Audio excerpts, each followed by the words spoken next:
Respiratory system में दो चीजें, एक होता है वॉल्यूम और दूसरा क्या होता है कैपेसिटी। पहले हम वॉल्यूम्स को बात करते हैं।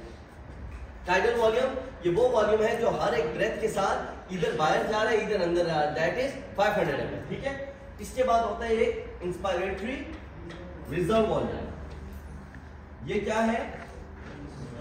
ये वो वॉल्यूम है जो मैक्सिमम इंस्पायरेशन के बाद आप मजीद इंस्पायर कर सकते हो।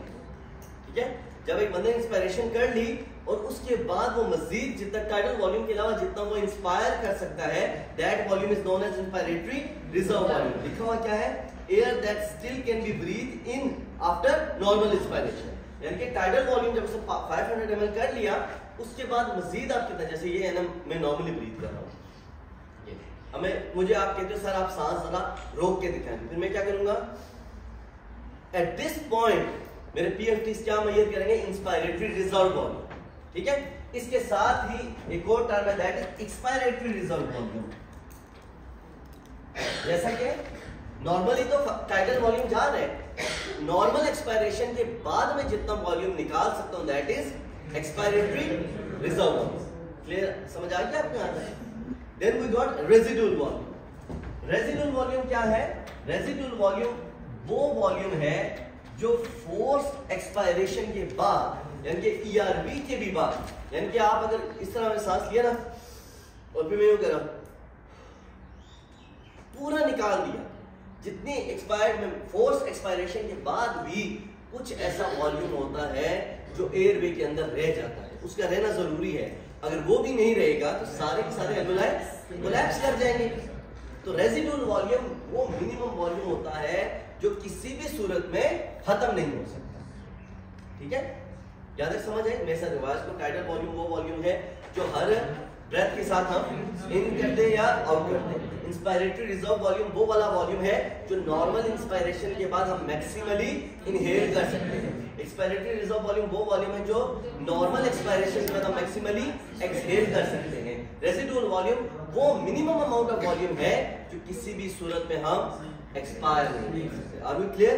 अब हम कैपेसिटीज को पढ़ेंगे। Inspiratory capacity.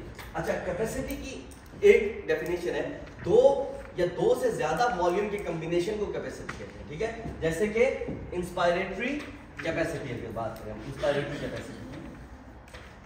कैपेसिटी का मतलब एक लंग कितनी कैपेसिटी रखता है। इंस्पायरेटरी कैपेसिटी क्या है आपकी?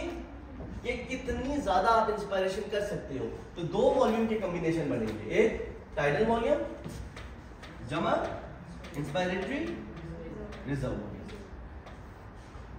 ठीक है, this is your inspiratory capacity. यानी कि इस लंग की जरूरी नहीं है कि ये लंग हर दफा इतना इंस्पायर करे। नॉर्मली हम टाइडल वॉल्यूम ही इंस्पायर करते हैं, लेकिन अगर एक बंदा मैराथन रन कर रहा है तो वो क्या करता है? वो फिर हाँफना शुरू कर देता है क्योंकि वो फिर अपनी तमाम कैपेसिटीज को यूज कर रहा होता है। ठीक है, so it is the air that can be breathe in after normal exhalation.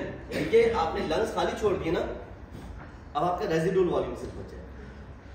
अब आपने क्या किया? आप कितना इनहेल कर सकते हो मैक्सिमली, दैट इज, यानी कि आपके लंग्स कितनी इनहेलेशन होल्ड कर सकते हैं, that is tidal volume plus inspiratory reserved volume. ठीक है, अकेले इंस्पायरेटरी रिजर्व वॉल्यूम और इंस्पायरेटरी कैपेसिटी में क्या फर्क है कि इंस्पायरेटरी रिजर्व वॉल्यूम जो था ये वो वॉल्यूम था जो कि नॉर्मल इंस्पायरेशन के बाद वाला वॉल्यूम है, जबकि ये जो वॉल्यूम है ये नॉर्मल इंस्पायरेशन जमा प्लस वो वाला जो आपका फोर्सफुली जो आपने अंदर लिया है, इंस्पायरेशन किया है, उसको कहते हैं। अब एक्सपायरेटरी कैपेसिटी क्या होगी फिर हमारे पास? जमाल, जैसे इंस्पायरेटरी हमारे पास कैपेसिटी थी तो एक्सपायरेटरी कैपेसिटी क्या होगी? ये भी हमारे पास एक्सपायरेटरी रिजर्व वॉल्यूम जमा टाइडल वॉल्यूम, यानी कि वो वॉल्यूम जो हम एक्सपायर कर सकते हैं। ठीक है, ये समझ आइए आपको? इसको फंक्शनल रेजिडुअल कैपेसिटी भी कहते हैं, FRC। इसको क्या कहते हैं?